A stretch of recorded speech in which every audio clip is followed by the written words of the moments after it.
Ang kwento ni Tomby.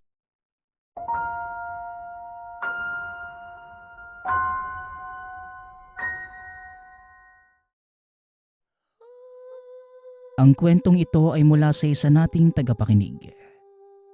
Naitago na lang natin sa pangalang Jaime. Taong 1993. Katubig, Samar.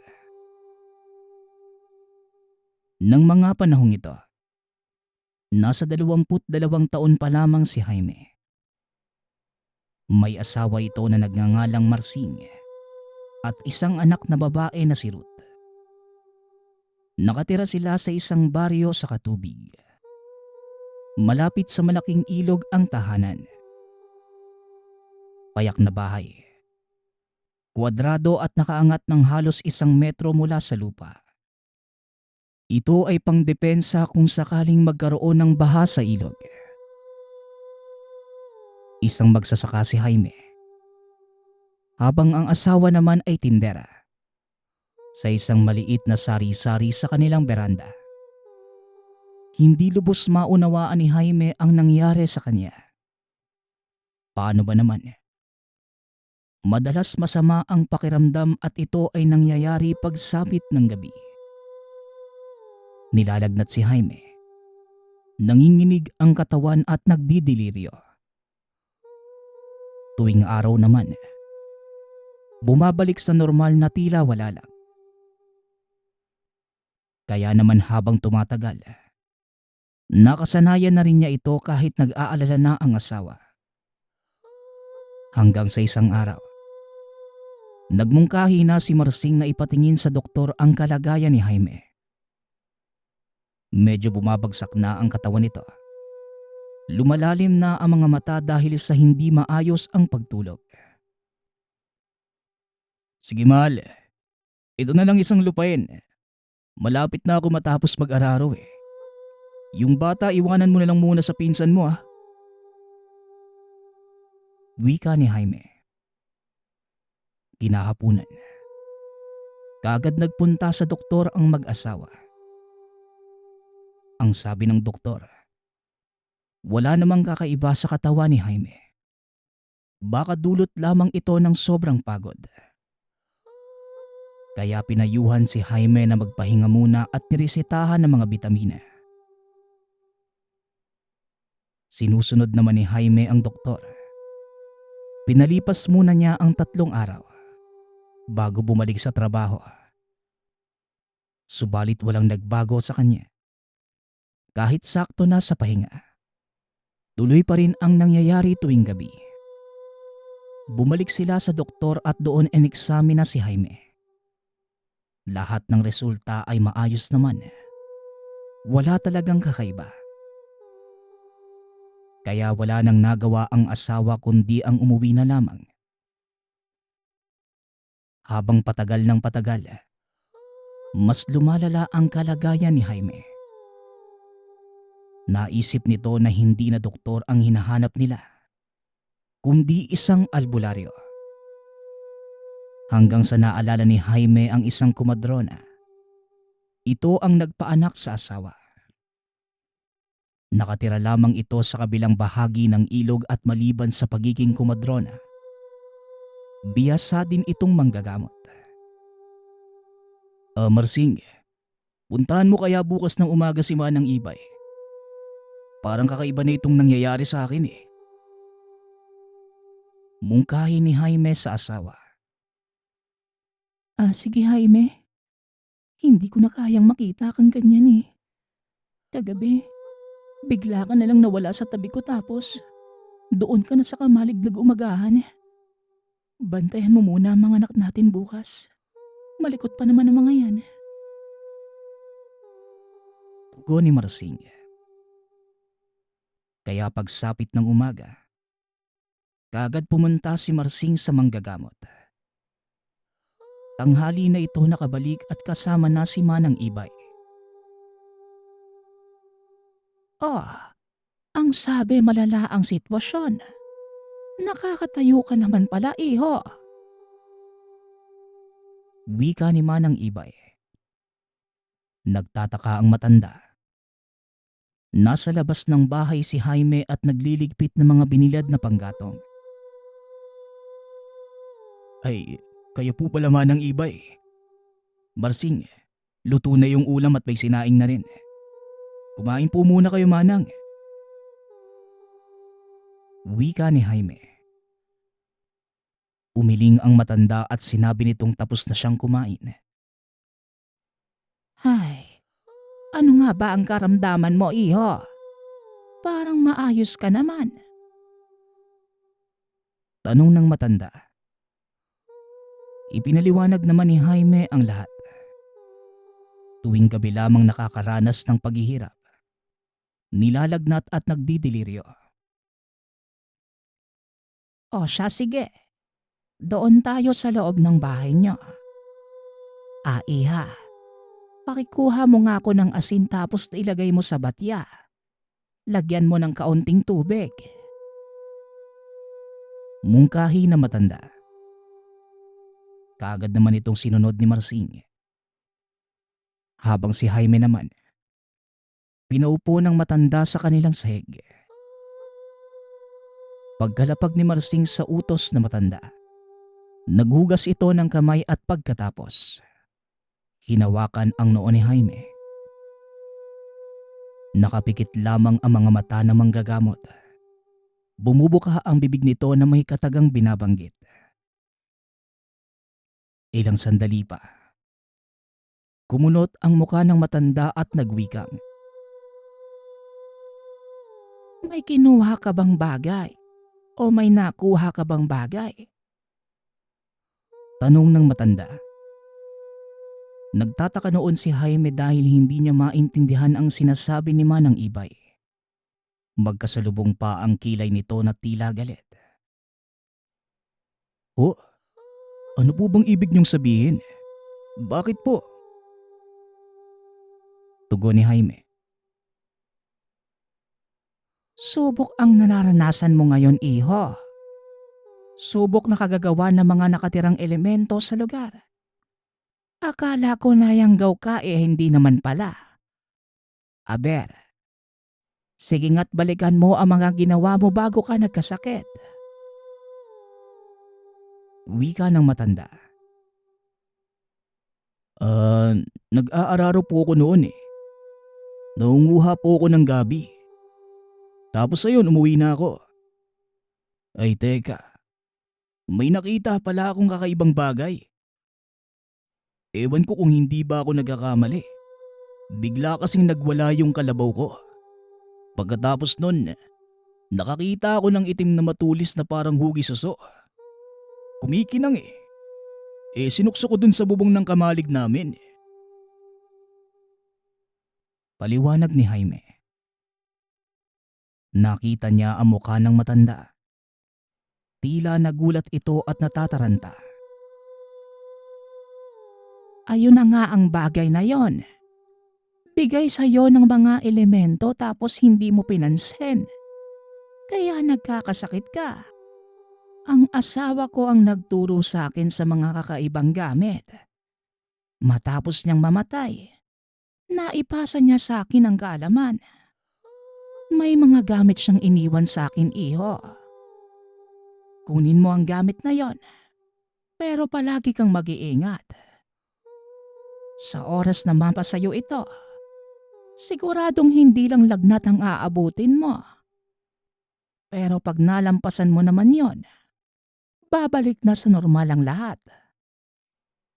Ikaw na ang tumuklas ng mangyayari sa iyo, iho.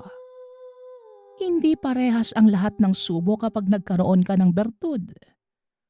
Sa oras na lagnating ka muli mamayang gabi, kunin mo ang gamit.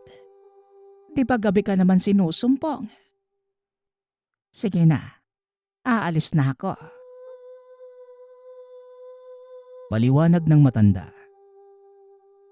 Magtatanong pa sana si Jaime kaso napakaliksi na matanda maglakad. Para bang nagmamadali itong umuwi na tila may kinakatakutan. Napatingin si Jaime sa isang banda. Halata ang pag-iisip ng malalim. Hindi niya alam kung paniniwalaan ba niya ang manggagamot sa mga sandaling yon. Pagsapit ng gabi, muli siyang nakaramdam ng pagbigat sa katawan at nagsisimula na rin itong lagnatin.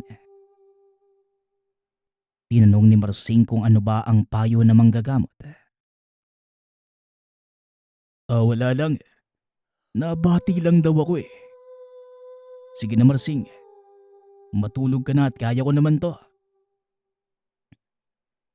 Tuko ni Jaime. Hindi niya pinaalam sa asawa ang mga sinabi na manggagamot. Hating gabi na makarinig si Jaime ng mga kaluskos, napansin niyang tila nagwawala ang kanilang kalabaw. Paglingon ni Jaime sa asawa at anak, mahimbing na itong natutulog.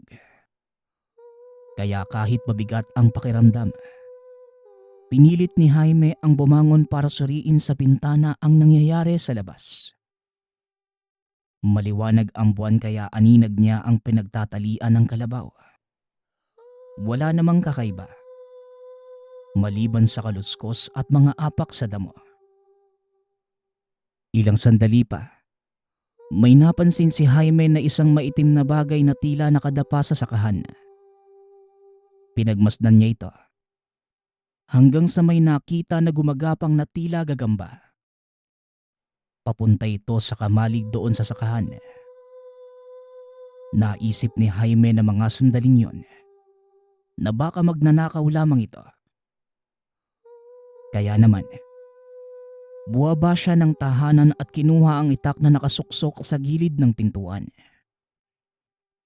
Pinuntahan niya ang kamalig at nang makarating ay wala namang tao. Napaupo na lamang ito sa papag ng kamalig dahil sa sakit ng kasukasuan. Hanggang sa biglang yumugyog ang kamalig. Pagkatapos ay may narinig si Jaime na malakas na angil. Kinabahan siya ng mga sandaling yon. Marahan itong sumilip sa bubong at sinuri kung ano. Nanlaki ang mga mata ni Jaime. May nakadungaw sa kanya na sobrang pangit na mukha. Isa itong aswang. Mapupula ang mga mata at pagkatapos, nakausli ang matutulis at malalaking mga ngipin. May suot pa itong kwintas na may nakasabit na bilog at itim na bato. Napalunok ng laway si Jaime. Marahang dumapa at nagtago sa gilid ng kamalig. Tila nawala ang masamang pakiramdam ni Jaime. Napalitan ito na matinding kilabot. Ilang sandali pa, muling yumugyog ang kamalig. Hanggang sa napansin niyang may nalaglag sa panan. Ito yung hugi-susong bagay na napulot niya. Dinampot ito ni Jaime. Maniwala man kayo sa hindi, yung aswang na nakapatong sa bubong, bigla itong lumundag sa lupa. Kitang-kita ni Jaime kung papaano ito nagwala na tila may kinakalaban. Hanggang sa muli itong umangil pero boses nasasaktan. Patuloy lamang sa pagwawala ang nilalang, hanggang sa para itong asong umiiyak habang papalayo. Nakaramdam ng luwag si Jaime na mga sandaling yon. Lumabas siya ng kamalig. Pero may nakita siyang malaking nilalang na nakatayo sa gilid. Hindi niya makita ang mukha nito. Napakalaki at ang nakikita niya ay hanggang bewang lamang. Nahaharangan na ng bubong ang kalahati. Hanggang sa bigla na lamang itong naging isang kalabaw. Kinusot pa ni Jaime ang mga mata. Niyugyog ang ulo kung hindi ba guni-guni ang nakikita. Pero talagang kalabaw lamang ang naroon. Ngunit hindi pangkaraniwan ang laki nito. 2 beses na higit sa isang normal na kalabaw. Habang yung mga mata naman, purong kulay puti lamang. Napansin niyang bumubuka ang bibig na tila nagsasalita. At pagkatapos, bigla na lamang naglaho ang kalabaw. Hindi niya lubos maintindihan ang mga nangyayari. Totoo ang lahat ng nakita niya. Hindi siya maaaring magkamali. Tinignan niya ang bagay na nakuha at medyo mainit-init pa ito. Habang papauwi ng tahanan, bigla siyang nakarinig ng boses. Tila nang gagaling sa malaking tao. Huminto si Jaime at sinuri kung saan ang gagaling. Pero wala naman siyang nakita. Ingatan mo ang bigay ng kalikasan sa'yo. Bihira lamang ang mga taong nabibiyayaan ng ganyang gamit. Isang bertud na galing sa sungay ng kalabaw. Pambihirang lakas ang taglay niyan pero may limitasyon. Kailangan mong ilublob sa tubig ang gamit para lumakas muli kagaya ng isang normal na kalabaw. Wika ng boses. Dali-dali na siyang naglakad at nang makarating sa tahanan. Uminom kagad si Jaime ng tubig. Napansin niyang wala na rin ang pananakit ng katawan. Bukod dito, tila kondisyon na parang nakapagpahinga ng ilang araw. Hindi na bumalik sa pagtulog si Jaime hanggang sumapit ang umaga. Hindi man lang siya nakaramdam ng pagod. Dito lamang niya napagtanto na totoo nga ang sinasabi na matanda. At ang narinig niyang boses kagabi, maaaring ito yung engkantong na isang sugo ng Panginoon. Ito ang nagbigay sa kanya ng bertud. Nagtataka naman noon si Marsing dahil napakaagang gumising ni Jaime. Ang aga mo naman yata, mahal. May lagnat ka pa kagabi, diba? Tanong ni Marsing. Ngunit ngumiti lamang si Jaime at sinabing nakatulog siya na maayos. Pero lingid sa kaalaman ng asawa, hindi pa natutulog si Jaime. Ayaw lamang niyang ipaalam sa asawa dahil baka isiping nababaliw na ito. Lalo na't madalas siyang nagdidiliryo at pagkatapos nauumagahan pa sa kanilang kamalig sa pagtulog ng walang kamalay-malay. Pinuntahan niya muli ang kamalig. Nakita niya pa ang mga bakas na kinahig ng aswang mula sa pagwawala. Hinila ni Jaime ang daro sa ilalim ng kamalig upang ilagay ito sa kalabaw. Hanggang sa bigla siyang napahinto at kita sa mukha ang pagkagulat. Paano ba naman? Mabigat ang daro pero madali lamang niya itong nabuhat. Na tila isang sako lamang ng bigas. Pagkatapos, nang tanggalin niya sa pagkakatali ang kalabaw sa puno, lumapit ang hayop sa kanya na tila tutang napakaamo. Nagulat pa si Jaime na mga sandaling yon.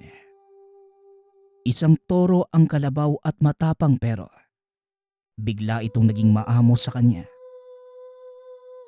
Napansin din ni Jaime ang isang sungay nito na ang dulo ay putol. Ibig sabihin lang, galing sa kalabaw ko ang bertud. Pero paanong nangyari yun? Tanong ni Jaime sa sarili. Naisip niyang puntahan si Manang Ibay pagkatapos ng trabaho. Tanghali matapos kumain, nagpaalam siya sa asawa na may pupuntahan. Hindi naman tumutol si Marsing. Tumango lamang ito at kita sa mukha na masaya dahil napansin niyang masigla na si Jaime. Pinuntahan na ni Jaime si Manang Ibay. Nang makarating sa tahanan na matanda, napansin niyang sarado ang pinto at bintana. Nagtanong pa siya sa anak ng matanda na kapitbahay lamang. Sinabi naman ito na nasa taas lamang ang ina. Nagpapahinga lamang ito. Ganun ba? May itatanong lang po sana ako eh. Wika ni Jaime. Nay, may bisita po kayo. Magpapagamot po yata eh. Tugon ng anak na lalaki ni Manang Ibay.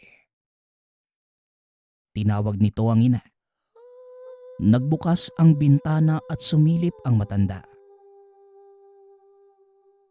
Oh, Jaime, nariyang ka pala iho. Masama kasi ang pakiramdam ko, kaya nagpahinga na muna. Teka sandali, bababa na ako. Wika na matanda. Pagkabukas ng pintuan, napansin ni Jaime ang kamay na matanda na nakabalot ng tela. Napakaraming pasa sa mga binti nito. Ay, naku, ano po bang nangyari sa inyo? Tanong ni Jaime. Doon sa sentro, papauwi na ako nang sunggaban ako ng aso. Langya, hindi tinali ang mga alaga. Mabuti na lamang at pasa lamang ang natamo ko. Tugon ni Manang Ibay. Ganun po ba? Totoo po yung sinabi niyo kahapon eh. Nasa akin na po yung bagay. Itatanong ko lang po sana. Nagtataka po ako dahil galing pala sa kalabaw ko ang gamit. Pero bakit may narinig akong boses at sinabi na bigay daw po ito ng kalikasan? Ang sabi pa po niya, isa daw po itong malakas na bertud. Tanong ni Jaime. Akala ko kung ano na ang sadya mo. Ganun talaga kapag nakakakuha ka ng bertud. Kalabaw mo lamang ang ginamit na kasangkapan. Pero ang totoo, galing sa mga elemento ang bagay na nakuha mo. Baka isipin mong elemento ang kalabaw mo ha? Pero hindi iho. Kung saan mo nakuha ang gamit, magiging katumbas nito ang kung ano ang katangian ng pinanggalingan. Nakuha mo ba ang ibig kong sabihin? Abay mapalad ka at hindi nakuha ng iba ang gamit. Pinabayaan mo pa naman sa kamalig nyo. Malakas talaga ang bertud ng sungay ng kalabaw. Madalas pa nga, nakikita kong mga ngipin di umano ng kalabaw ang suot ng tao. Mga peke naman. Alam mo ba, ang paniniwala na malakas ang bertud ng ngipin ng kalabaw. Naku mali. Dahil ang totoo, ang bertud ay nasa sungay galing sa kalabaw. Yan ang sandata ng mga ito at dyan sila kumukuha ng lakas. Mahabang paliwanag na matanda. Napakunot ang mukha ni Jaime. Tumingin sa isang banda at halata ang malalim na iniisip.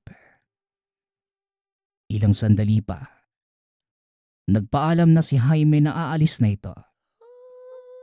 Ngumiti naman ang matanda hanggang sa biglang kumabog ang dibdib. Nakita niya ang suot na kwintas ni Manang Ibay. Kaparehang kapareha sa suot ng aswang na nakita kagabi. Nagsitayuan ang mga balahibo sa katawan ni Jaime. Napakunot ang noo at kita ang pagkagulat. Nakita naman na matanda ang naging reaksyon ni Jaime. Kaya naman, sumimple na lamang ng kamot sa ulo si Jaime. Yumuko at nagsimula ng maglakad paalis. Habang papalayo, sumasaglit pa ito ng tingin sa matanda at nakita niyang nakasimangot ito. Iba na ang hinala ni Jaime na mga sandaling yon. Sa isip niya, si Manang Ibay malamang ang aswang na nakita sa kamalig. Marahil gusto nitong kunin ang bertud ng sungay. Pero kung aswang man ang matanda, bakit nagagawa nitong humawak sa tubig na may asin? Tanong ni Jaime sa sarili. Ilang araw pa ang nakalipas. Hindi na binalikan pa ng lagnat si Jaime. Pero palagi niyang nararamdaman na may umaaligid sa kanilang bahay tuwing gabi. Ngunit sa oras na silipin, wala naman siyang nakikita na kahit ano. Hanggang sa isang araw, bumisita sa tahanan nila ang isang kaibigan ni Jaime. Si Samuel ay meron ding bertud. Isang medalyong sator at mutya ng bao. O kamusta Samuel? Nakalaya ka na pala. Bungad ni Jaime. Nakulong si Samuel ng 6 na taon. Nakasuhan ito ng physical injury nang minsang makipag-away sa kaalitan at nagulpi niya ang tao. Nang mga sandaling yon, kasalukuyang nasa sakahan si Jaime at nagtatanim na ng mga binhi ng gulay. Ito, maayos at nakalabas na. Nasayang ang 6 na taon ko, Jaime. Nga pala, iba ang nararamdaman ko sa'yo ah. Parang sobrang bigat. Meron ka na ring gamit ano? Tanong ni Samuel. Napakunot naman ang mukha ni Jaime. Alam ng kaibigan ang dala. Ngunit sinabi niya ang totoo. Ipinaliwanag ni Jaime kung anong klase at mga naranasan bago makuha ang gamit. Samuel, gabi-gabi na lang may umaaligid sa bahay. Hindi ko naman makita kung ano. Iniisip ko na baka ito yung nagbigay sa akin ng gamit. Wika ni Jaime. Ganun ba? Teka, baka hindi. Hindi naman nagpaparamdam ang nagbigay ng mga kakaibang bagay eh. Pero natural lang ang subok sa mga elemento at ibang tao. Lalo na kapag nalaman na may gamit ka. Kakambal na dyan ang kakaibang karanasan kapag talagang mabisa ang nakuha mo. Ngayon pa lang ako nakarinig ng bertud mula sa sungay ng kalabaw ah. Talaga bang malakas ang pangangatawan mo? Pwede ba kitang masubok? Tugon ni Samuel. Ha? Paano naman? Pasensya na, wala akong alam sa mga subok-subok na yan ha. Wika ni Jaime. Halika, balitan tayo ng suntok. Ikaw ang mauna. Dito, sa dibdib lang. Huwag kang mag-alala. Wala to. Natural lang sa akin ang subukan ng gamit. Minsan itak pa nga eh. Banat ni Samuel. Nang mapansing tila nag-aalinlangan si Jaime. Sige, suntukin mo ako sa dibdib. Yung buong pwersa mo ah. Para matimbang natin kung gaano kalakas ang gamit mo. Kasabay ng pagsuntok mo. Muling wika ni Samuel. Ayaw mang gawin ito ni Jaime. Ngunit napilitan siya dahil talagang hinahamon ito ng kaibigan. Huminga ng malalim si Samuel. Pagudyat ng tango. Buong lakas na sinuntok ni Jaime ang dibdib ng kaibigan. Tila tunog ng sinibak na kahoy ang pagkatama. Nayanig ang buong katawan. Napaatras at bigla na lamang lumuhod. Napasuka pa ito ng dugo. Dali-dali namang inalalayan ni Jaime ang kaibigan. Tinanong kung ayos lang ba habang naglalakad papunta sa kamalig. Yan, dito na lang ayos na. Pambihira. Gayon pa lamang ako nakasubok ng ganito kalakas na gamit. Parang katumbas ng 3 maso ang bigat ng suntok mo eh. Mabuti na lang at hindi pumasok sa isip ko ang itak. Nako, siguradong tigok na ako. Wika ni Samuel. Napangiti naman si Jaime. Napatunayan niya ang lakas ng bertud. Matapos yon, Nag-inuman na ang dalawa ng tuba. Doon lang din sa kamalig nagtagay ang dalawa. Gabi na makauwi ang kaibigan at lasing na lasing ito. Hinatid ni Jaime si Samuel hanggang sa kalsada. Pag-uwi ni Jaime, nagpasuray-suray ito sa maliit na daanan. Ang gilid ay lampas tao ng mga talahib. Hanggang sa napahinto si Jaime sa isang puno ng niyog. Napansin niya na may sumulpot bigla sa unahan. Yun bang napakabilis na tumawid ng daan tapos bigla na lamang nawala. Alam ni Jaime na may kakaiba sa paligid. Ngunit dahil nakainom, naging malakas ang loob nito at hinamon kung sino ang nasa paligid. Pwe, gabi-gabi na lang nagpaparamdam sa akin ah. Hanggang dito ba naman? Teka, ano ba ang sadya mo sa akin? Bakit hindi mo subukang lumapit? Wika ni Jaime. Subalit wala namang nagpakita sa kanya. Nagpatuloy lamang ito sa paglalakad nang biglang may humarang sa daanan. Nanlaki ang mga mata ni Jaime. Ito yung aswang na nakita doon sa kamalig. Nakita din niya ang suot na kwintas nito. Kagaya ng kwintas ni Manang Ibay. Nagkatitigan ang dalawa. Humahangos ang nilalang at nanilisik ang mga mata. Ilang sandali pa, sinunggaban nito si Jaime. Natumba sa lupa at umatras habang nakaupo. Papunta siya sa isang puno ng niyog. Ibigay mo sa akin ang nakuha mo. Kung hindi, papatayin kita.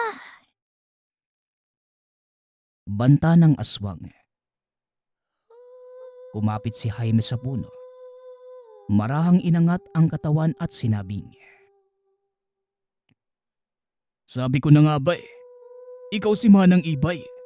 Tama ba ako? Gusto mong kunin ang gamit ko noon, pero may humadlang lang sa'yo. tugon ni Jaime.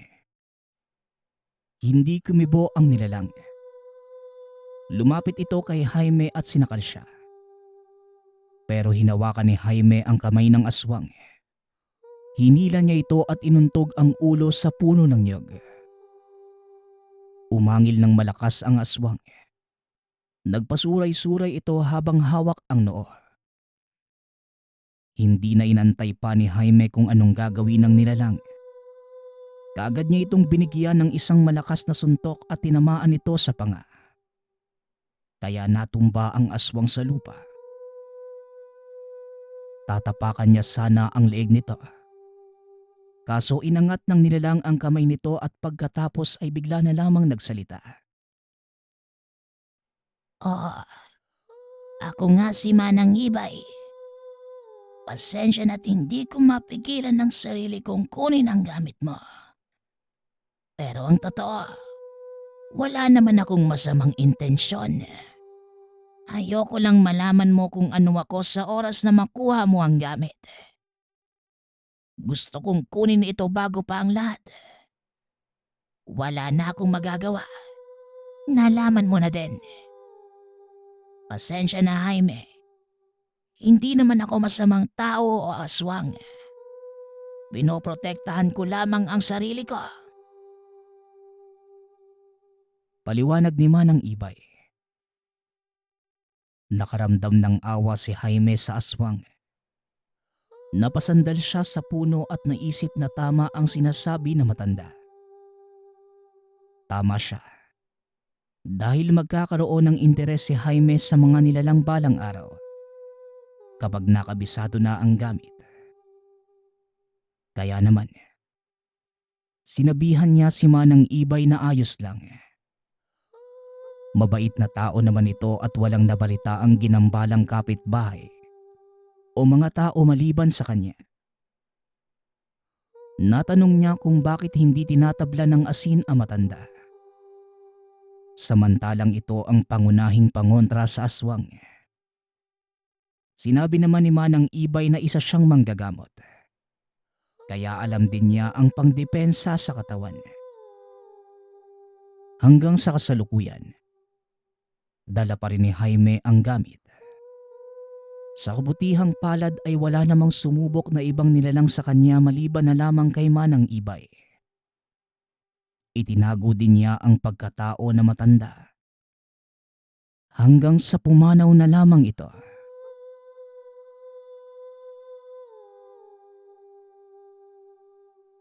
Ang kwentong ito ay mula sa isa nating tagapakinig. Karanasan ito ng lolo ni Puloy. Natawagin na lang natin sa pangalang Warong. Taong 1972. Si Bulan Negros. Sa taong kasalukuyan, ayon kay Puloy, kapag nakahubad ng damit ang lolo, kapansin-pansin sa bewang nito ang makapal na tali at may nakasabit na malaking basyo ng bala. Yung kalibre na tila pang tangke. Habak ang tawag dito. Pero iba kumpara sa karaniwan. Sinabi ng lolo ni Puloy na dila ng aswang ang laman nito. Nalaman niya nang minsang kulitin niya si Lolo Warong kung ano ang laman. Pero hindi naniniwala si Puloy. Dahil sa pagkakaalam niya ay malaki ang dila ng aswang. Yan ang akala mo. Siguro karaniwang dila ang naiisip mo, ano? Ibahin mo ang aswang na ito. Napakaliit lamang ng dila at sobrang tibay. Kaya nitong masugatan ng anumang bahagi ng katawan ng tao. Wika ni Lolo Warong.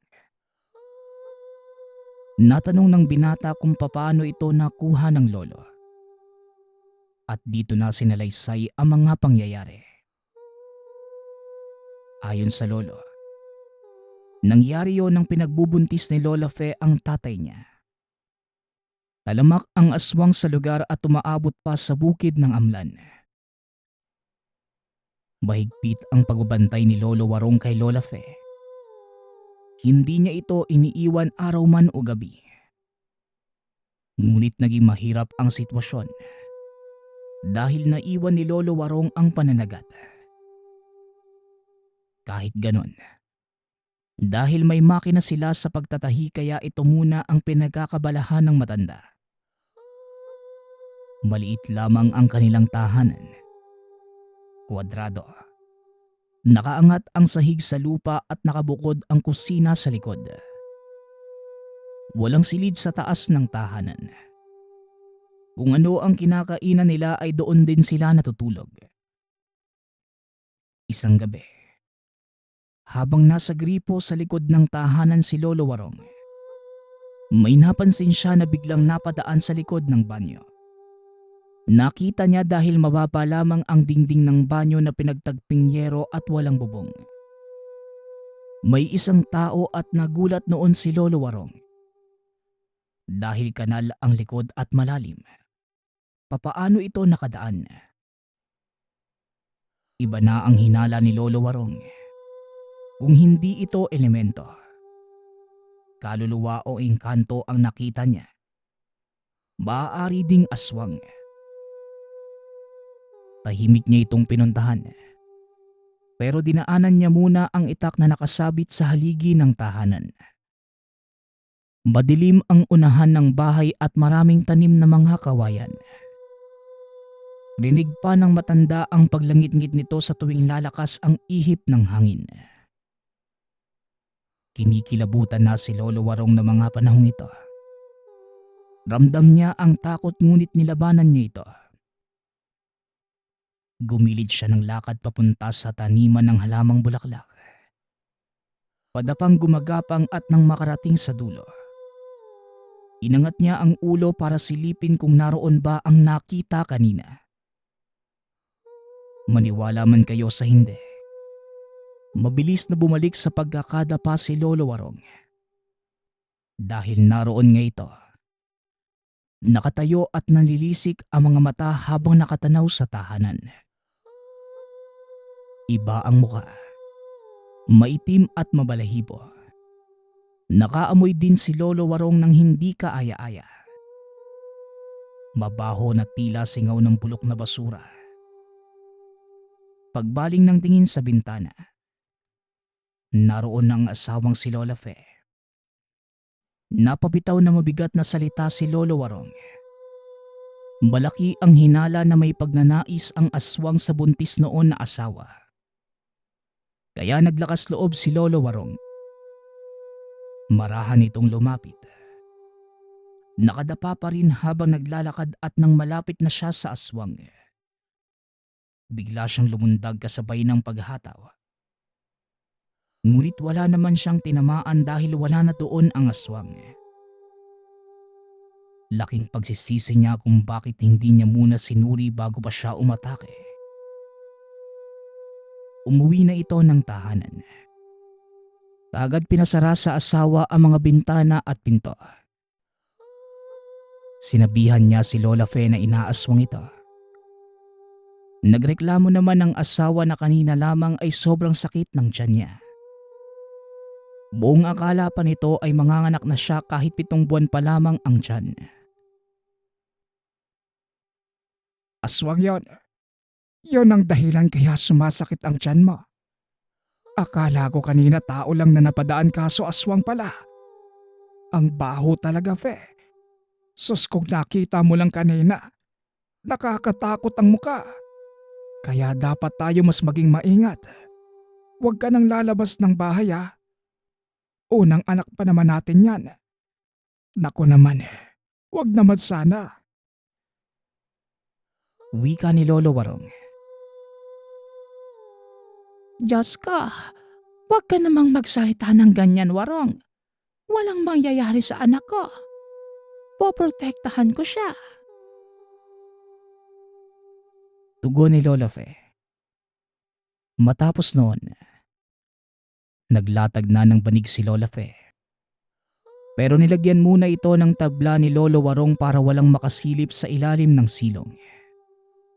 At para makasigurado, sinabuyan pa niya ng asin ang silong upang hindi magtangka doon ang aswang. Sa kalagitnaan ng pagtulog, biglang nagising si Lola Fe at nagreklamo na sobrang alinsangan sa loob ng tahanan. Sinabihan niya si Lolo Warong na buksan ng bintana para makapasok ang hangin. Ngunit umiling lamang ang lolo at sa halip, kumuha na lamang ito ng karton at ginawang pamaypay sa asawa. Ilang sandali pa, nakabalik na sa pagtulog si Lola Fe. Ngunit napansin ni Lolo Warong na tila may gumagapang sa bubungan. Bumabakat ang bigat nito sa nipa at papunta sa gitna. Hanggang sa biglang humawi ng kaunti ang nipa. Nakita ni Lolo Warong ang mga mapupulang mata ng aswang. Tatayo na sana si Lolo Warong. Kaso baka bigla namang umalis ang aswang at hindi niya ito mahuli. Kaya naman, inantay lamang niya ang gagawin ng aswang. Nang mga sandaling yon, pasimple itong tumagilid pero ang mga mata ay nakatuon doon sa butas. Habang si Lola Fe naman, umuungol na ito na tila nananaginip ng masama. Hanggang sa nanlaki ang mga mata ni Lolo Warong nang may lumawit na kulay itim doon sa butas. Tila bulating humaba hanggang sa makababa. Kinutuban na si Lolo Warong na dila ito ng aswang. Kaya naman hinayaan niya muna. Pasimpleng kinalabit si Lola Fe at dumilat ang mga mata. Sinabihan niya itong huwag gagalaw at mag-iingay. Nagtataka noon si Lola Fe. Ngunit sinunod lamang niya ang utos ng asawa. Hanggang sa dumaing na si Lola Fe. Pagkatingin ni Lolo Warong doon sa dila, 2 dangkal na lamang ang layo nito sa paanan ni Lola Fe. Tila dadaan ang dila sa pagkababae ng lola. Mabilis na tumayo si Lolo Warong. Kinulungan niya ang mga mata. Sinabihan niya Hinawakan na ang dila ng aswang at pinaikot sa bisig upang hindi makawala. Nagsisigaw ang aswang sa bubungan. Umaalog ang bahay at nagkahawi-hawi pa ang bubong na nipa. Inabot ng lolo ang itak at walang pag-aalinlangang pinutol ang dila. Matapos yon, sumigaw na si Lola Fe at sinabing may aswang pala, bakit hindi siya sinabihan. Gusto kong magtanta ang aswang na yon. Gusto kong mamatay siya. Alam kong mamamatay ang aswang kapag nakuha mo ang dila nito. Tugon ni Lolo Warong. Nagulat pa ang matanda. Dahil yun di lang nakapulupot sa bisig. Unti-unti itong lumiliit at mas maliit pa sa daliri. Pero tila may sariling buhay. Gumagalaw ito na parang uod sa palad. Talaga pulo? Dila po ng aswang ang nakuha nyo? Tanong ni Puloy. Oo, apo. Dila at isang bertud ang dila ng aswang. Malalaman mo din balang araw ang mga kakaibang bagay. Alam mo ba ang bisa nito? Tingin mo tatanda ba ako ng ganito kung hindi dahil dito? Malakas, di ba? Kahit may edad na ako, kaya ko pang managat at umakyat ng nyog. Isa lang yan sa katangian ng dila ng aswang. Tugon ni Lolo Warong. Hindi man lubos naniniwala si Puloy sa kwento ng lolo. Pero nakikita niyang malakas ang matanda. Nasa 80 na ito at tila 50 lamang kung kumilos. Ang lakas pang uminom pero mahirap lasingin. Kaya naman naisip ng binata na totoo ang sinasabi ni Lolo Warong. Ang problema, hindi pa niya nakikita ang dila ng aswang. Sinabi niyang ito naman ang ikukulit niya sa susunod. Para malaman kung ano ba ang itsura ng laman ng habak.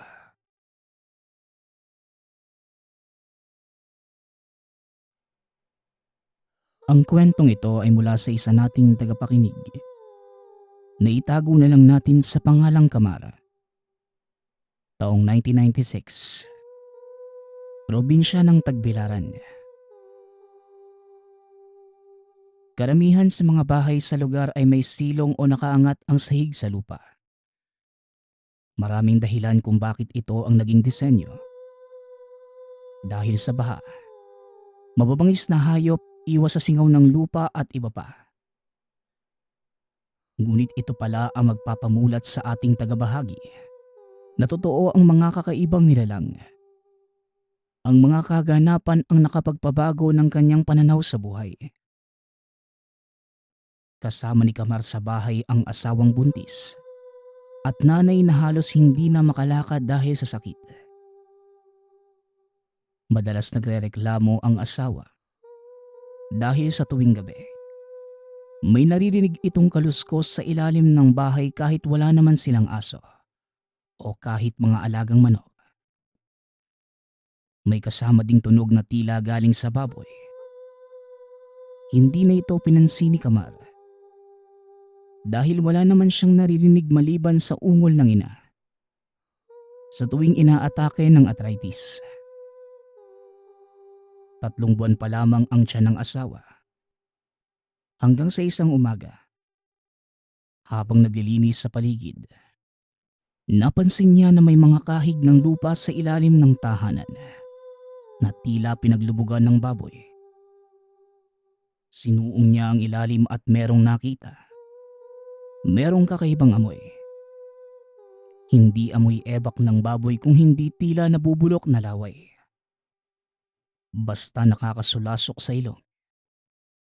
Napaisip si Kamara. Maaring totoo nga ang sinasabi ng asawa.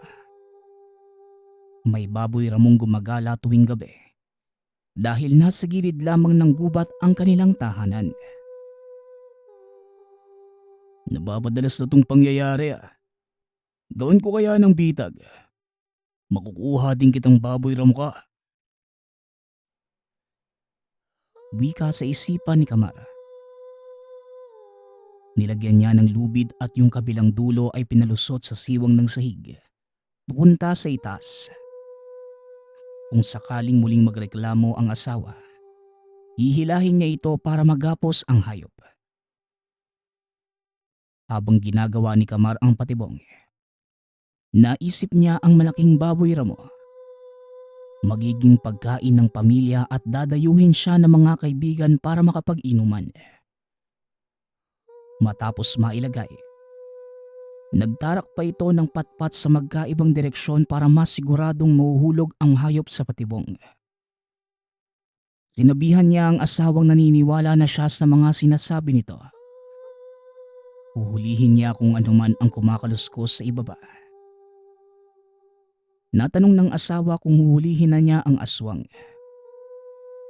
Napakunot ang noo ni Kamar at sinabing hindi naman siya naniniwala sa ganong elemento. May bakas din ng baboy ramo, dagdag pa niya. Basta Kamar, may kutob akong aswang yun eh. Palibhasa, taga Maynila ka at walang alam sa mga ganitong bagay. Talama kaya yan dito. Wika ng asawa. Sus, aswang. Walang ganun. Hindi ako natatakot sa hindi naman totoo. Hindi sa patay o aswang. Sa tao lang din ako natatakot at sa Diyos. Maniwala ka dyan. Tignan mo lang kapag nahuli ko na yung baboy ramo. Umakyat ka na nga sa taas. Baka mabinat ka pa eh. O ayan. Dahan-dahan lang sa hagdan. Tugon ni Kamar. Kinagabihan, nakiramdam lamang si Kamar. Tulog na ang asawa at ang nanay naman ay nagpapahid ng langis sa paa at balikat. Yung bakas sa ilalim ay nasa tapat lamang ng higaan ng ina. Lumalim ang gabi pero walang nangyari. Kaya tinabihan na niya ang asawa para matulog. Hanggang sa biglang sumigaw ang ina sa kabilang silid na tila may kinakatakutan. Kagad itong pinuntahan ni Kamar at nakitang may tinuturo sa paanan ng katre. Tinitigan ito ni Kamar. Mukhang buhok pero parang bulate na may buhay. Nagtataka noon si Kamar. Hanggang sa sinabi ng ina na isa itong aswang. Hindi nakapagsalita si Kamar. Sa halip nilapitan lamang niya ang buhok ngunit nawala ding bigla. Imposible namang guni-guni lamang dahil dalawa sila ng ina na nakakita. Pinuntahan at sinuri niya ang silong. Sumilip doon banda sa hagdan. Nakapatiwarik si Kamar. Nakatuwad at ang ulo ay nakadungaw sa ibaba.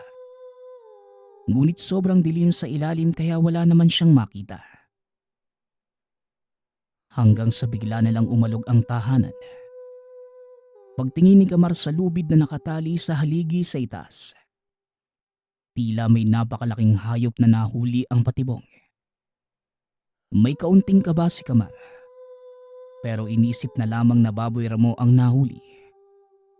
Dali-dali siyang buwaba, pumasok sa silong ng bahay at maniwala man kayo o sa hindi.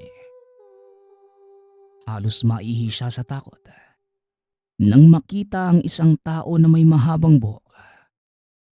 Nagpupumiglas kasabay ng nakakakilabot na pag-angin na tila naipit na pusa.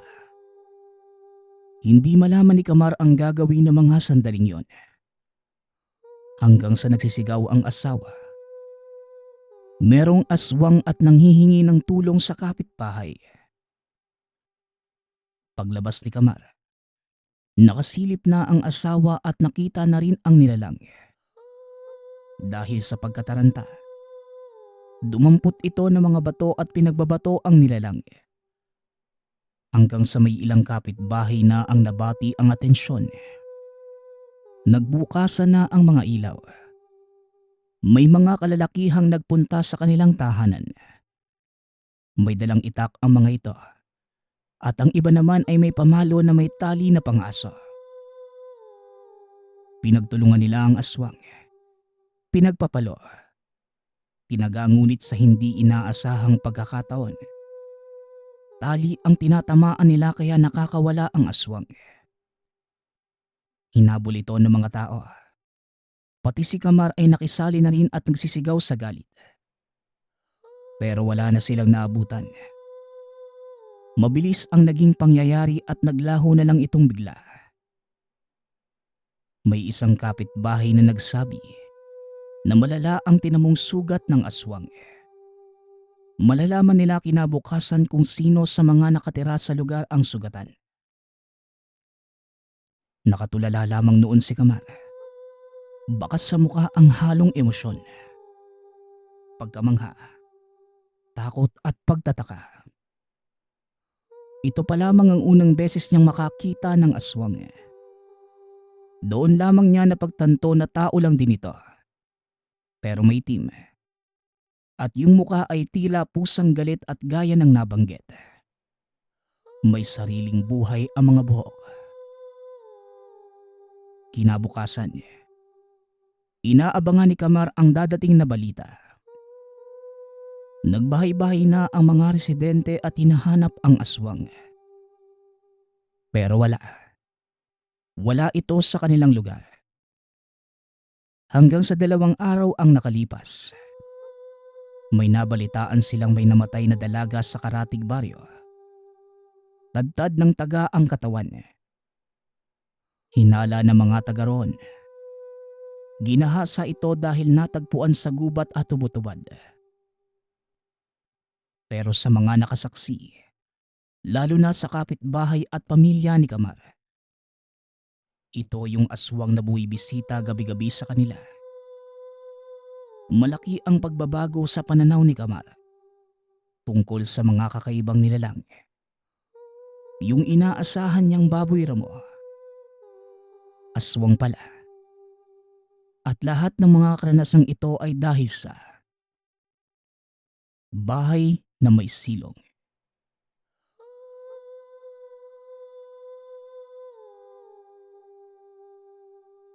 Ang kwentong ito ay mula sa isa nating tagapakinig na itago na lang natin sa pangalang Jure. Taong 1987, probinsya ng Iloilo. Ayon kay Jure, madalas itong naisasama ng ama noon sa tuwing mag-uuling sa bukid ng Iloilo. Mag-aalok ang ama ng pag-uuling sa may-ari ng lupa at hahatiin nila ang kikitain. Ito ang kinabubuhay nila noon. Pangtustos sa araw-araw, eskwela at minsan ikinakapos pa kaya marami silang utang. Kaya ang madalas nangyayari, nanghihingi na sila ng pasiunang bayad sa mga mamimili at mga suki.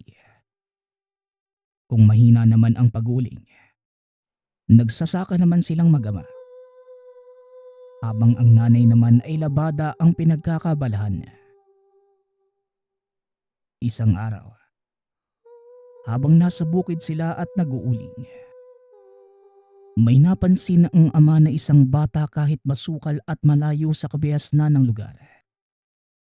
Laking pagtataka noon ng tatay ni Jure sa pag-aakalang nawawala lamang ang bata na nasa 5 taong gulang pa lamang. Pero ang mas nakakapagtaka, mabilis itong maglakad at kung lalapitan ay bigla na lamang tatakbo at mawawala sa kakawian. Walang damit pang itaas. Salawa lamang na ubod ng dumi. Nag-aalala ang tatay ni Jure sa kung anong pwedeng mangyari sa bata. Kaya naman, noong nilapitan nila ito at tumakbo, hinabol nila para kupkupin. Kasabay na din ang pagpapaalam sa otoridad. Sobrang bilis ng bata. Sumusuksok ito at tatagos na lamang sa kabilang banda ng damuhan niya. Naganda sugat-sugat pa ang mag-ama kakahabol dito. Hanggang sa naabutan nila ito sa bukana ng Pampang. Wala nang matatakbuhan ang bata dahil malalaglag ito pababa. hanggang sa umupo ang bata at nanlilisik ang mga mata. Habang nakatitig sa dalawa, yun bang tila mabangis na hayop? Naisip nilang matagal nang nawala ang bata at nabuhay sa gubat. Kaya ito naging mailap sa tao. Pinalibutan nila ang bata. Hanggang sa inubad ng tatay ni Jure ang damit at binalot sa mukha ng paslit dahil baka makagat siya nito. Nagpupumiglas at sobrang lakas ng bata na tila may lakas ng 10 taong gulang. Oh, huwag kang matakot. Wala namang kaming gagawing masama sa'yo. Jure, hawakan mo nga ang kamay at paa. Nakakalmot ako eh. Utos ng ama. Ilang sandali pa ay kumalma na ang bata. Pero hindi ito binibitawan ng tatay ni Jure. Mahigpit na hinawakan ng kamay. Hila-hila pabalik doon sa pinag-uulingan nila. Pinaupo ang bata sa isang banda. Pinainom nila ito ng tubig. Tinanong kung ano ang pangalan nito at sino ang mga magulang. Ngunit hindi nagsasalita ang bata. Tahimik lamang habang nakayuko. Nakaramdam na matinding awa ang mag-ama. Sinabi ni Jure na baka ulila na ang bata. Kaya nagpa siya silang kupkupin ito. Kung may naghahanap man dito ay matagal na nilang nalaman at magsusumbong sa otoridad. Sinubukang bitawan ng tatay ni Jure ang bata. Pero nakaabang ito dahil baka tumakbo. Ngunit nanatiling nakaupo lamang at maamo ang mukha ng bata. Ilang sandali pa. Inabutan nila ito ng pagkain. Mais na pinatungan ng kalahating tuyo ng isda at may kasama pang pinakbet. Pero hindi ito tinanggap ng bata. Umiiling lamang ito at kita sa muka ang takot. Tila ayaw nitong kumain ng pagkaing inaabot nila. Sinubukan pa itong subuan ng tatay ni Jure. Pero imbis na ibuka ang bibig, bigla na lamang itong umiyak. Dito na nila narinig ang boses ng bata. Sinabi nitong ayaw niyang kumain ng ganitong pagkain. Kagad namang tinanong ng ama kung ano ba ang kinakain ng bata. Tumugon ito at sinabing karne. Napamura ang tatay ni Jure. May pagkasosyal pala ang batang ito kahit taong gubat naman. Napatawa na lang noon si Jure. Ang sabi na lamang ng tatay ni Jure, pag-uwi ng bahay ay ipaghahanda nila ang bata ng adobong manok. Hindi kaya maghirap tayo dyan, tay? Ang mahal pa naman ng karne. Alam mo namang nagtitiis lang tayo sa pagkain bukid eh. Wika ni Jure. Hayaan mo. Uunti-untiin lang natin. Huwag nating biglain. Sa gubat yan lumaki at baka nasanay kumain ng mga ligaw na hayop. Ilang araw lang, magiging katulad na din natin yan. Tugon ng ama. Kinahapunan. Nagbungkahi na ang tatay ni Jure na umuwi. Hinawakan ang kamay ng bata at hindi naman ito pumalag. Nadala nila ang paslit hanggang sa tahanan. Gabi na nang makauwi sila. Nagtataka pa noon ang nanay ni Jure. Ipinaintindi naman na mag-ama ang lahat ng nangyari. Naawa naman ito sa bata nang malaman ang lahat. Gaya ng sinabi ng bata, karne lamang ang kinakain nito. Kaya naggatay ng manok ang tatay ni Jure. Inadobo at inihain sa bata. Ngunit hindi kumain ng paslit. Sa halip tinuturo nito ang kalahati ng manok na hilaw na nasa banggera. Napailing na lamang ang tatay ni Jure. Iniabot ang karning hilaw at maniwala man kayo sa hindi. Nilantakan nito ng bata na tila tigreng lumalapa. Iba pa ang boses ng bata habang kumakain. Humahangos ito at may kasama pang mahinang pag-angil. Matapos makakain, nilinis ni Jure ang katawan ng bata. Pinangalanan niya itong Boy at sinabing mula ngayon ay kuya na ang itawag nito sa kanya. Magkapatid na sila at magkasama sa kung saan man pupunta. Hindi naman natumugon pa ang bata. Gumiti lamang ito at kita sa muka ang pagkagalak. Ilang sandali lang. Pagkapasok ng tahanan ay bigla na lamang may kumalabog sa bubong. Para bang may hinagis na bato. Gumugulong pa ito at bumagsak sa lupa.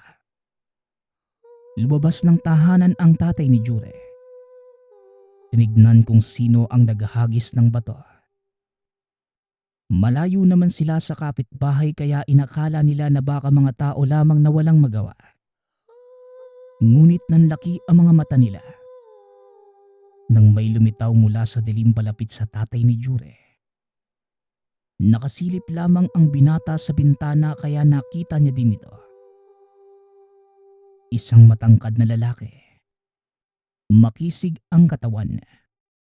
Nakahubad pang itaas at kakaiba ang kulay ng mga mata na purong itim. Hanggang sa Sinusundo na pala ako ng tatay ko. Hehe. wika ng bata. Laking pagtataka ni Jure na mga sandaling ito. May magulang pala ang bata. Pumasok ng tahanan ng tatay ni Jure at kita sa muka ang matinding kilabot. Sigurado itong aswang ang nasa labas ng bahay. Tay, ang sabi ni Boy, tatay niya yun eh. Sinusundo na daw siya. Ang ibig sabihin lang, aswang pala ang batang ito. Wika ni Jure. Hindi nakapagsalita ang ama. Tinitigan lamang nito ang bata at unti-unting nagbabago ang kulay ng mga mata. Ngumiti at kitang-kita ang pantay ng mga maliliit at matutulis na ngipin.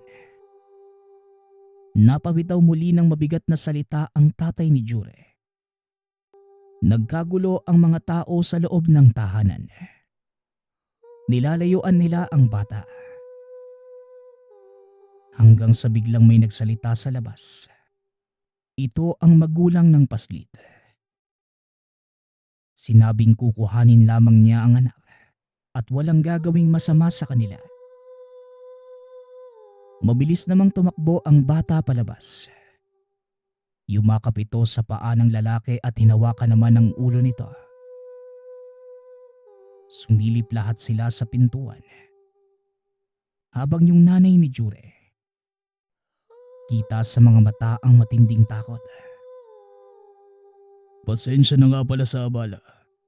Naku, itong anak ko kasi, masyadong makulit. Kung saan-saan na lang nakakarating eh. Mabuti na lamang at hindi masamang tao ang nakatagpo. Kamusta ka naman dito, anak? Wika ng lalaki. Ayos lang naman po. Mabait po sila, tay. Pinakain pa nga po ako at gusto ko maging kapatid no, no? Si Kuya Jure. Mabait po siya sa akin. Tugon ng bata. Hindi kayo pwedeng maging magkapatid, anak. Huwag kayong matakot. Nakakita man kayo ngayon ng aswang. Pero hindi naman kami kumakain ng tao. Mga hayop lamang din. Ayaw ko ng tao. Malansa ang laman eh. Maraming salamat ah. Sige na. Aalis na kami.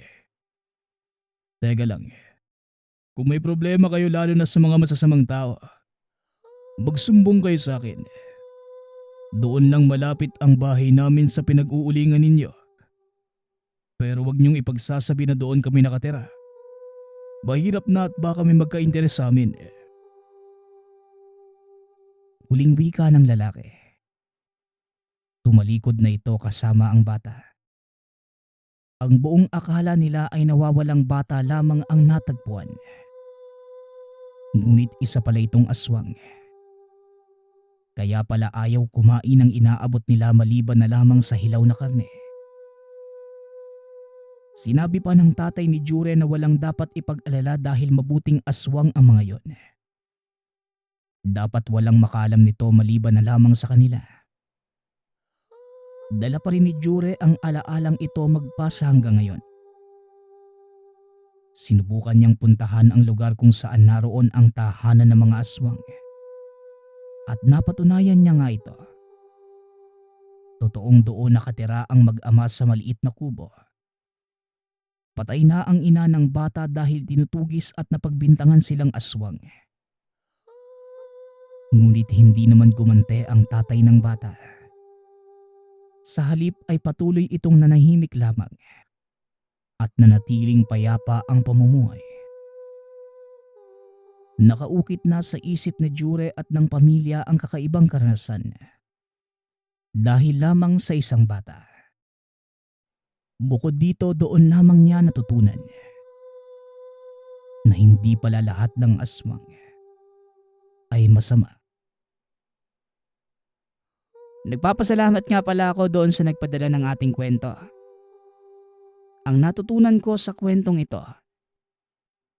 hindi naman pala lahat ng aswang masama, no? Katulad sa tao, hindi din naman lahat ng tao ay mabuti. Kayo, ano sa palagay niyo? Muli nagpapasalamat ako sa sumusuporta sa ating channel. Nawa ay patuloy kayong makinig sa ating mga kwento.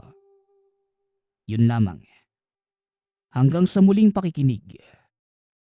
Paalam.